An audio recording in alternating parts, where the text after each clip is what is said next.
एक गांव में एक पंडित जी रहते थे। छोटा परिवार था उनका। परिवार में पंडिताइन, पंडित जी का बेटा, बहू और एक पोता था। पूरे गांव में सभी उनका बहुत सम्मान करते थे और अपने घर में धार्मिक अनुष्ठानों के लिए उन्हें ही बुलाते थे। पंडित जी का ज़्यादा समय पूजा पाठ में ही बीतता था।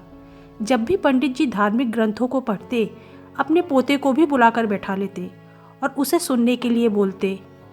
पोता उम्र में 10-12 साल का था। वो भी दादाजी का बहुत सम्मान करता था, तो उनकी बात वो टाल नहीं सकता था। जब भी दादाजी उसे बुलाते, वो चुपचाप आकर बैठ जाता और दादाजी उसे ग्रंथ पढ़कर सुनाते। इसी तरह बहुत दिन बीत गए। एक दिन बड़ी हिम्मत करके उसने बोला, दादू, आप ये जो वेद पुराण पढ़कर मुझे सुनाते हैं, सच कहूँ तो मुझे उनके मतलब समझ में नहीं आते, जबकि आपका कहना है कि इन वेद पुराणों में लिखी बातों को सुनने से जीवन में उसका बहुत गहरा असर पड़ता है। लेकिन जब मेरी समझ में कुछ आता ही नहीं, तो क्या मेरे जीवन पर इसको सुनने से कोई असर होगा? दादाजी ने बड़े प्रेम से पोते के सर पर हाथ फेरते हुए कहा, बेटा, इसका जवाब मैं तुम्हें बाद में देता हूँ।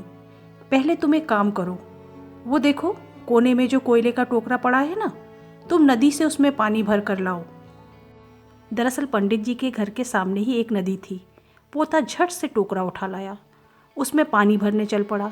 लेकिन ये क्या, वो टोकरे में पानी भरता और जैसे ही वापस आने लगता, बीच रास्ते में ही पूरा पानी छन कर निकल जाता। कई बार कोशिश करने के बाद भी जब वो कामयाब नहीं हुआ, तो उसने पंडित जी से बोला, दादू, ये काम तो बहुत मुश्किल है। मैं टोकरे में पानी भरकर जैसे ही चलने लगता हूँ, आधे रास्ते तक आते आते पूरा पानी टोकरे से छनकर निकल जाता है। अब मैं पानी लाऊं तो लाऊं कैसे? पंडित जी बोले, कोई बात नहीं, लेकिन क्या तुमने एक बात पर ध्यान दिया बेटा? पोता बोला, क्या दादू? पंडित जी बोले, भले ही टोकरे में पानी नहीं भरा, लेकिन कोयले का टोकरा कितना काला था ना। बार बार पानी भरने से टोकरे में लगा कोयले का काला चूरा धुल गया है, और देखो टोकरा कितना साफ हो गया है ना? पोते ने देखा, सच काला पड़ चुका टोकरा अब बिल्कुल साफ सुथरा हो गया है। पंडित जी बोले, बेटा, यही तुम्हारे प्रश्न का उत्तर है। जैसे पानी ने टोकरे से सारी कालिमा मिटा दी, बिल्कुल वैसे ही वेद पुराणों को पढ़ने या सुनने मात्र से मन के अंदर के मैल, बुरे विचार, गलत भावनाएं, इन सब का अंत हो जाता है और जीवन पवित्र हो जाता है। तो दोस्तों, ये सच है कि वेद पुराणों में लिखी बातें इतनी पवित्र होती हैं कि इनको सुनने या पढ़ने मात्र से ही जीवन के विकार अपने आप खत्म होने लगते हैं। हमें पता भी नहीं चलता कि कब हमारे नकारात्मक विचार सकारात्मक विचारों में बदलते जाते हैं।